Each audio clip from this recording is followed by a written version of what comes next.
What's up guys, my name is Laura and I'm a photographer from Los Angeles, California. Now I do a lot of my photography at home, in my studio, in my apartment, on location in Los Angeles. But I also love to do travel photography and to take adventures around the world. So today I'm going to share with you my 12 best tips for how to avoid getting sick while traveling and on a plane for everyone out there that loves traveling and travel photography just as much as I do. Now, the first tip that I want to talk to you about today may surprise you, but when experts tested all of the places that they could think of on airplanes and in airports, what they found was the two dirtiest places were TSA bins and tray tables. Now we're going to talk about tray tables a little bit later, but let's first talk about TSA bins. They are completely unavoidable. Everybody has to go through security, right? So my tip for TSA bins is to bring a disposable liner of some kind. It could be, an old plastic bag or even a Trader Joe's bag that you just grab on the way out the door and rip open and line it, whatever it is. Cover that up before you put your personal belongings in there. Keep in mind, a lot of people don't just put their bag down, the bottom of their backpack or whatever. They actually take all of their belongings out. I take my camera out, which is up against my face. I take my phone out, which I'm going to use to call my mom when I land to tell her that I'm there safely. You take the sweatshirt out, the sweatshirt that you bring to keep you warm on the flight. You might even put it inside out on those bins. I may have done that in the past. I know that I have. Seriously gross. They found literally fecal matter in the TSA bin. So bring a liner. If you're really gung-ho, you might want to bring plastic gloves as well. It's hard not to handle the bins because sometimes they come in below and you have to lift them up to put them on the top in order to put all of your belongings in there. So you can either bring disposable gloves if you're really scared of germs, or if you're like me, just once you get through the metal detector and out the other side, make sure you use Purell before you put all your belongings back in your bag and start touching everything that you own. And also if you stack the tray up, then I would recommend, again, Purelling your hands after you do that before heading out onto your plane. So that's tip number one. The next tip that I have for you today is very basic and everybody knows it, but definitely be nice to your body. Your immune system, when it's already down, is going to be much more likely to get a bug or an infection, and you're just putting yourself at much higher risk. So take care of yourself. Limit your stress level, get enough sleep, eat right, don't eat horrible food. Taking a vitamin C tablet or packet 3 days in a row before your flight is not going to take care of your immune system. In fact, studies show that vitamin C does not help to prevent the common cold. It only helps to very slightly decrease the duration of the common cold from, let's say, 10 days to 9 days. Plus, that is only with long-term use. A lot of the studies that look at things like vitamin C and zinc look at patients that have been taking those supplements for sometimes years. So taking it for 3 days is not going to prevent you from getting sick. You need to treat your body right and be in top form before you travel in order to help prevent you from getting any of the nasty bugs that are lingering all over airplanes and airports. So my third tip for you today is to consider rebooking your flight. Now, I know how hard this one is. When you've made travel plans and invested time and money into going somewhere and doing something fun, you definitely don't want to have to reschedule that. You're probably going with a bunch of friends. You've made all of these plans, and it sucks to have to be like, you know what, I'm sick and I can't fly. But the fact is, by doing so, you are going to be protecting not only yourself, but other people as well. It's really not fair to get on an airplane when you're feeling down and, if you do that, you're just putting yourself at risk to get even sicker because, like I said, your immune system is already going to be compromised. So the cool thing about this tip is that it's actually very easy to get reimbursed for flights, and most people don't know this. If you live in the United States and you have a credit card that has any kind of benefit services, you can usually go through your credit card to get reimbursed. I just did that recently when I was too sick to come back from Bali. The coronavirus was going around and I had something nasty going in my respiratory system. I really didn't want to fly, and I got my $800 flight completely reimbursed from my United Explorer card. So definitely keep that in mind. Also, a lot of the times these benefits extend out beyond just you. So for example, if your main travel companion is sick or you're a caretaker for one of your parents and they're sick, it will also cover you to not travel based on that. So definitely look into your benefits, know your benefits for your credit card. In addition, I would always recommend buying insurance for your flight, getting trip insurance. Usually this will be offered through the airline when you check out, but if you're going on a trip abroad and you want something more extensive that can cover personal property theft, personal injury, and other things like that, you can look into a service like World Nomads. They provide really extensive coverage. They literally will mail you a check for personal belongings that were gone, etc. So I would definitely look into that and consider doing that. And just, you know, who cares if you have to stay in Bali for an extra week? It's not the worst thing ever, right? Like, work will understand, people will understand. Like, you shouldn't be flying when you already feel under the weather. So those are my 3 tips for before getting on a plane. That's sort of your prep work. Now let's get into actually getting on the plane and what to do while you're flying. So my number 1 tip for flying would be to look into the type of air filters that your plane or airline has.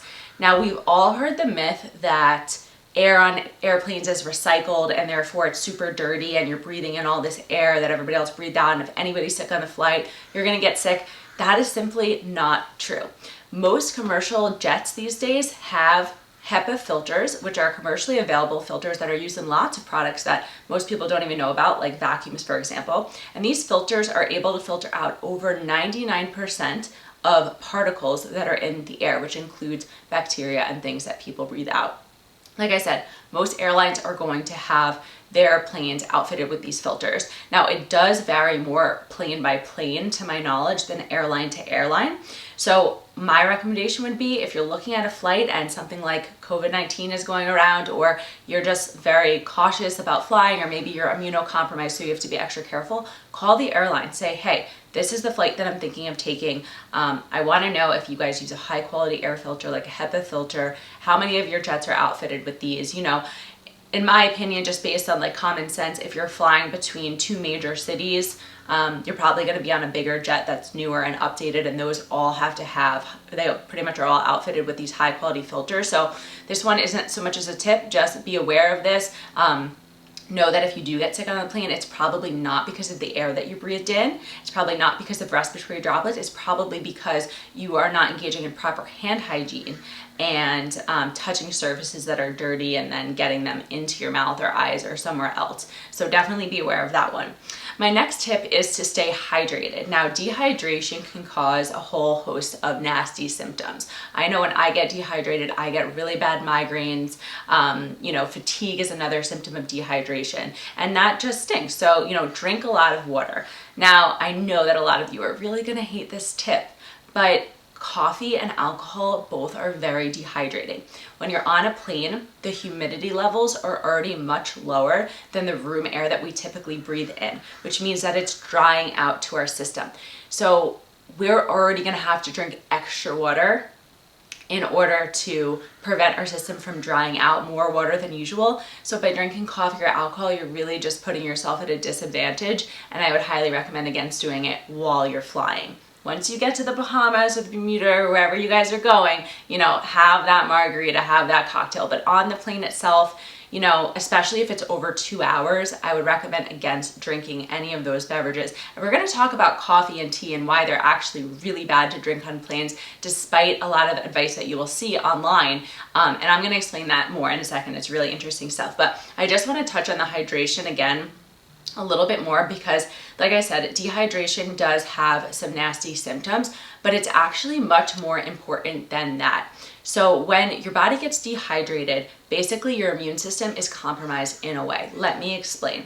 So you have something called a mucociliary transport system. That's a lot of words. What it basically means is you have mucus that's lining your respiratory tract. It's, you know, your respiratory tract is basically the canals that make up your nose and your throat that's going down. This is lined with mucus and these tiny little hairs called cilia. Now, when you breathe in contaminants like dust or, you know, bacteria from the air and respiratory droplets, these can get the point of the mucociliary transport system is to capture these in the mucus, so they get stuck in the mucus, the little particles. And then the cilia, which are hairs, they actually move in a wave-like fashion up and out of your body. It's microscopic, but this does happen. It's constantly happening inside our body. And the whole point is to push these particles and these bacteria and these little germs that are invisible to the human eye up and out of your system. And this is what you're experiencing when you have a runny nose, but it's happening at all times, whether we're aware of it or not. Now, when our system, especially our respiratory tract, gets dried out, this process can slow or even stop, and we can experience cell death. Like literally the walls of our respiratory system get just dried out and they don't do their thing. And that process is what prevents us from getting sick in a way. I mean, obviously we have other parts of our immune system that are doing other work and different functions in order to, kill bacteria that get into our body. But this is one of the primary functions. And as you guys know, diseases like COVID, we catch them from respiratory droplets that are in the air, and we want these to be cleared out of our system. So stay hydrated, keep yourself hydrated. Another thing I wanted to touch on in this tip, and I know that it's a long one, is nasal mists. There's a lot of information online about how you can use a nasal mist on a flight and it's going to hydrate your system. I don't really see eye to eye with that advice. Again, just like with vitamin C, nasal mists are helpful if they're used long term on a daily basis. If you use them just on a flight or the day before your flight, they're not going to do much to keep your secretions, which is another word for snot, hydrated and moving like it should be. So again, there's no quick fix to this. Don't think that just taking a nasal mist on your flight is going to keep your immune system working or something like that. Okay, so next let's move on to not touching things, especially your mask. Now, I know that masks are new. There's something that we became a lot more aware of when COVID-19 happened, and is still happening, but just don't touch surfaces. Don't touch anything that you don't have to. Planes and airports are highly trafficked areas that many people are coming through and touching all of these buttons and seat rests and tray tables and everything, they're covered in bacteria. So just only touch what you have to. And if you're wearing a mask, if your airline requires you to wear a mask, then don't touch the mask. Your mask is cloth and it's absorbent. And when you touch surfaces and then touch your mask constantly, which I know is very hard, trust me, I've taken a 25-hour flight that I had to wear a mask for the entire time.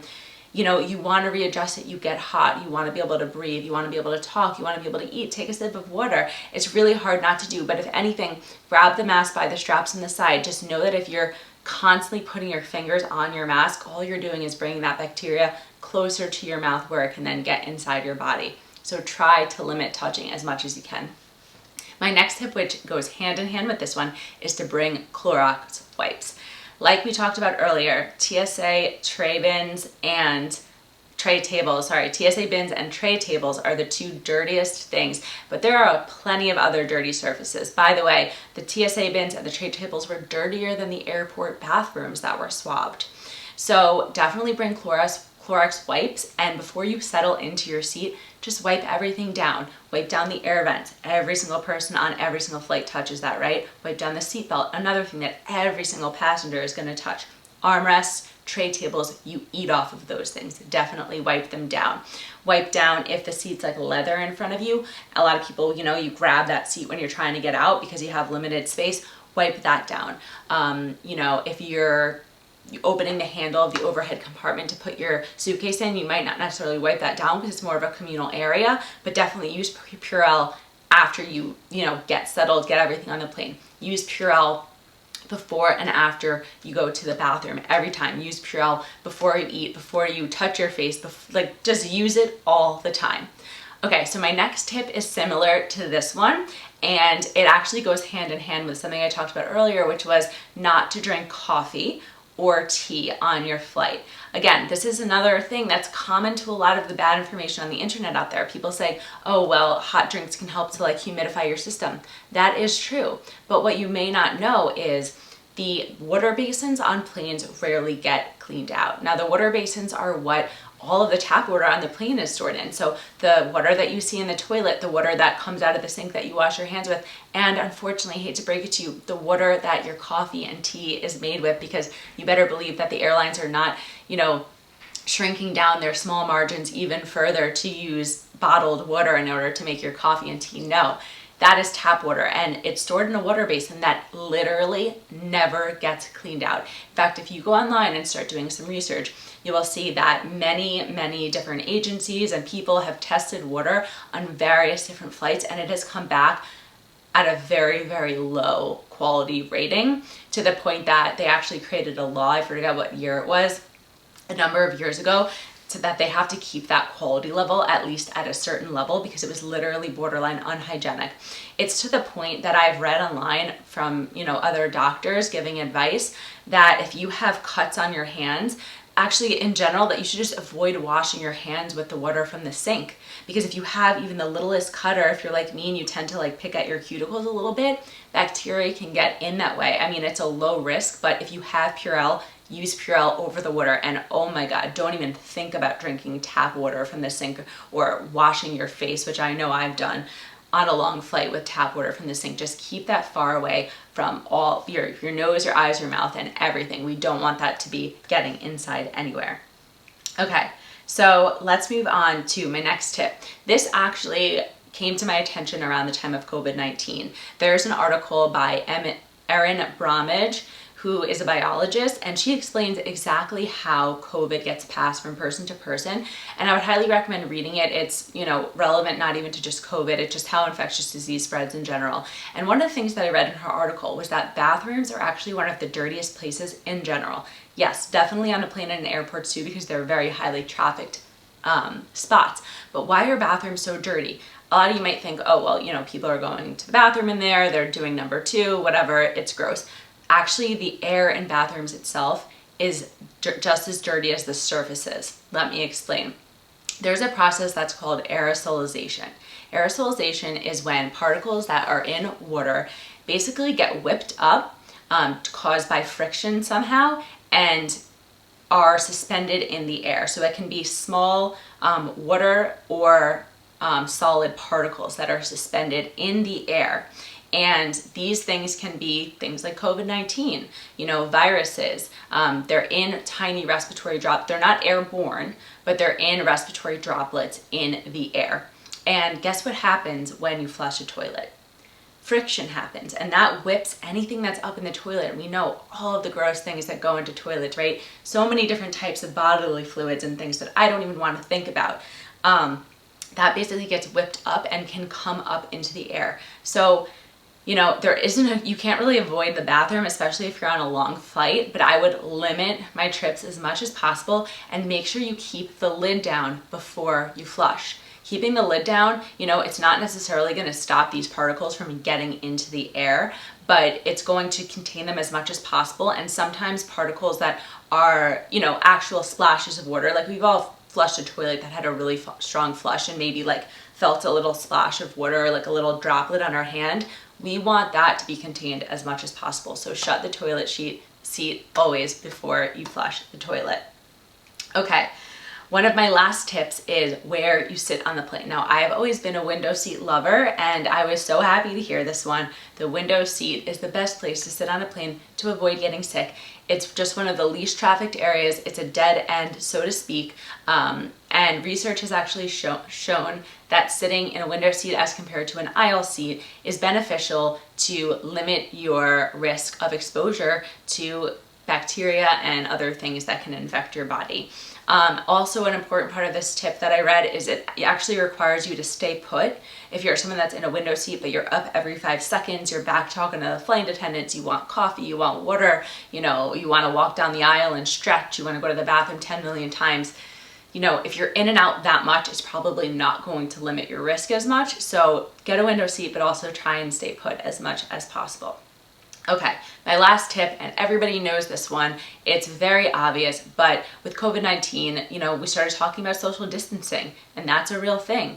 If you're within 6 feet of another human, you can get sick if they are sick, through respiratory droplets. If they sneeze, if they cough, these respiratory droplets go out into the air and, you can breathe them in and therefore get a virus or a bacteria in your body. So, be perceptive and be aware.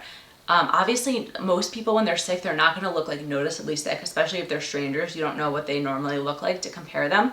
But pay attention when you're getting on the plane. Is the person next to you, so they have cough drops like hanging out of the pocket of their backpack, Are they sneezing? Are they coughing? Do they not look great? Is there an open 2 rows in the back that you can go back and sneak to and literally social distance yourself from everybody on the flight? The further away that you stand from people, not only on the flight, but also when you're standing in line to check your baggage, etc., is only going to help you. So definitely keep social distance as much as you can. That's pretty much it. That's all I have for you guys today. If you guys are not subscribed to my channel, please go ahead and subscribe. Like this video if you enjoyed the content.